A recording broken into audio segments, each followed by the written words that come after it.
সালের জানুয়ারিতে যখন হাথুরু সিংহে দ্বিতীয়বারের মতো বাংলাদেশের কোচ হলেন বা যখন আসলেন, ওই সময়টাতে বাংলাদেশ জাতীয় দলের একজন তারকার উপর সবচেয়ে বেশি প্রভাব পড়েছে। দেখুন, হাথুরু সিংহে এমন একজন কোচ, তার মতো করে খেলতে না পারলে, তার বিষয়টা না বুঝলে তিনি দলে রাখেন না। অনেকেরই ক্যারিয়ারে ইম্প্যাক্ট পড়েছে, নেতিবাচক বা নেগেটিভ ইম্প্যাক্ট পড়েছে। ওই রকম একটা ইম্প্যাক্ট পড়েছে একজনের উপর, যার কিনা ক্যারিয়ারটা তখন থেকে হুমকির মুখে পড়েছে। তিনি হচ্ছেন আফিফ হোসেন ধ্রুব। নিঃসন্দেহে আপনাদের মনে আছে তার কথা।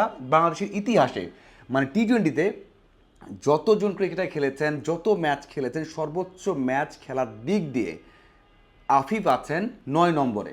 মানে এক কথায় বাংলাদেশের টি-20 ইতিহাসের একটা অংশ আফিফ। এত ম্যাচ খেলেছেন, 70টা ম্যাচ খেলেছেন, যেটা কিনা আপনি তামিম, সাকিব, মুশফিক তাদের আশেপাশে বলতে পারবেন। যদিও সাকিব সবার থেকে এগিয়ে, মাহমুদুল্লাহ আর সাকিব সবার উপরে রয়েছেন, কিন্তু মুশফিক, তারপর তামিম ইকবাল, সৌম্য সরকার এদের আশেপাশে বলতে পারবেন।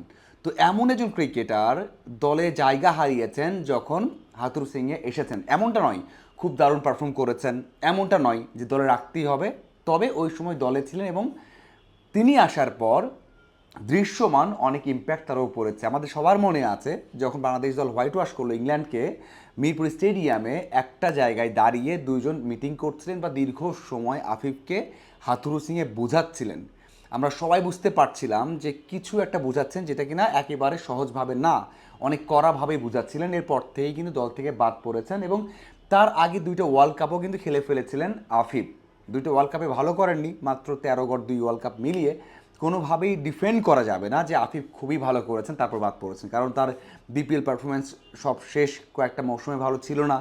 জাতীয় দলের হয়ে 70টা ম্যাচ খেলেছেন শুধু ব্যাটার হিসেবে বা ফিনিশার হিসেবে, 4, 5, 6, 7 নম্বরে, সেখানেও তার গড় মাত্র 20, স্ট্রাইক রেটও 120 বা 23-এর মতো। সেই দিক থেকে ডিফেন্ড করা যাবে না, কিন্তু তারকা হতে যাচ্ছিলেন, তাকে তারকা বানানো যেত।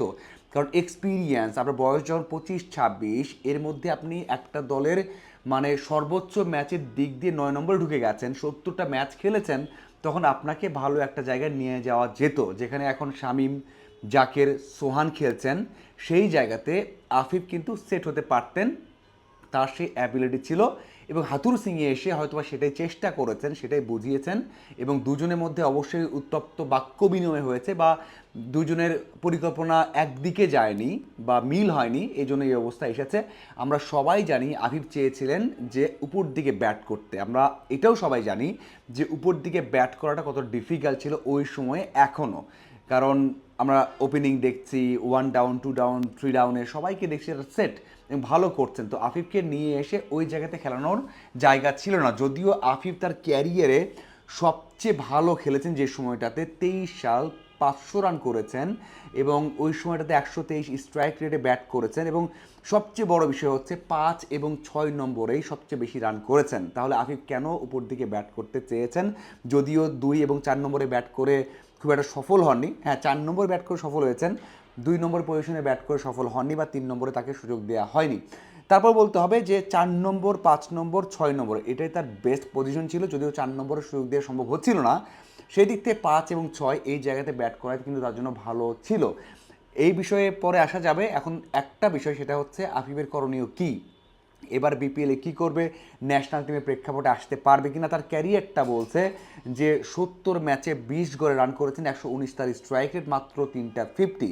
বাংলাদেশের প্রেক্ষাপটে আপনি দেখবেন যে এমনও সুযোগ থাকে যে 4, 5, 6 নম্বরে নেমে আপনি 50 করতে পারবেন, কারণ আমরা দ্রুত উইকেট হারাই, সেটাও কিন্তু কাজে লাগাতে পারেননি। এখন আসা যাক আফিফের বিপিএল স্ট্যাটটা। আমরা দেখেছি বিপিএল কিন্তু 8টা আসর খেলে ফেলেছেন, কি দারুণভাবে 8টা আসর খেলেছেন। এটা অসাধারণ যে এত কম বয়সে 8টা আসর খেলে ফেলেছেন, অনেক বড় একটা অভিজ্ঞতা হয়েছে। তবে তার বিপিএলের পারফরমেন্স যে আহামরি এটা বলা যাবে না, কারণ বিপিএলে সর্বোচ্চ রান করেছেন একটা মৌসুমে 370, সেটা 2019-20 সালে যখন রংপুর রাইডার্সে খেলেছেন। এরপর সবশেষ যে আসরটা ছিল সেখানে 19 গড়ে রান করেছেন, স্ট্রাইক রেট 122 ছিল। আমরা সবাই জানি খুলনার হয়ে খেলেছেন।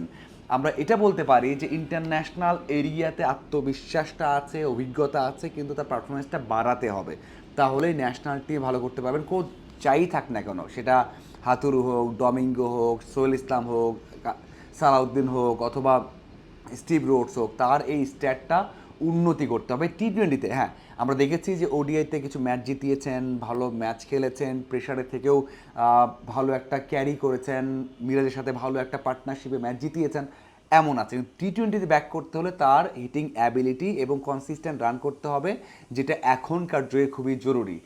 এটা নয় যে খুব দ্রুত ন্যাশনাল টিমে আসবেন, তবে এটা ঠিক যে ন্যাশনাল টিমে আসার সম্ভাবনা তার কিন্তু আছে। আমার দেখার অপেক্ষা আসলে এবারের বিপিএলটা যখন সিলেটে খেলবেন, সিলেট স্টেডিয়ামে খেলবেন, সিলেটের হয়ে খেলবেন এবং এরপর চট্টগ্রামে যাবে, সেখান থেকে ঢাকাতে আসবে, উইকেট ভালো থাকবে এবং খুব বেশি একটা কম্পিটিশন হবে তেমনটা নয়।